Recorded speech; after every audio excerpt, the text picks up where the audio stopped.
భరద్వాజ గారు, ఇప్పుడు రేపు జరగబోయేటువంటి game changer pre release event పైన అందరి చూపు ఉంది. అవును. పవన్ కళ్యాణ్ గారు, చిరంజీవి గారు హాజరవుతున్నారనే మ్యాటర్ లీక్ అవుతుంది. పవన్ కళ్యాణ్ కన్ఫర్మ్, చిరంజీవి గారు కూడా హాజరవుతున్నారంటున్నారు.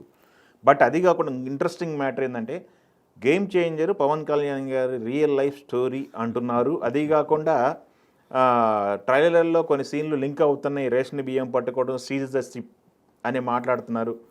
ఇవన్నీ ఉన్నాయి. పవన్ కళ్యాణ్ గారు చేయాల్సిన సినిమాను రామ్ చరణ్తో చేస్తున్నామని దిల్ రాజు గారు ఒక వేదిక మీద చెప్పారు లాస్ట్ టైం. అవును. ఇవన్నీ లింక్ అవుతున్నాయి. ఏంటి చూస్తుంటే ఈవెంట్ ఎలా జరగబోతుంది అనుకుంటారు? ఫస్ట్ అక్కడ మాత్రమే కాదు, తెలంగాణలో జరిగేటువంటి ఈవెంట్లో కూడా చిరంజీవి గారు డాష్ మీద ఉంటారు. ఓకే.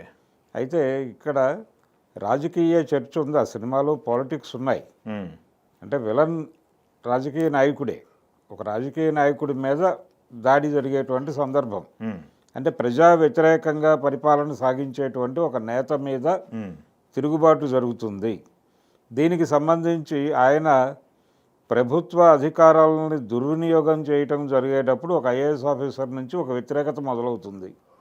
ఈ కాన్ఫ్లిక్ట్లో సినిమా నడుస్తుంది.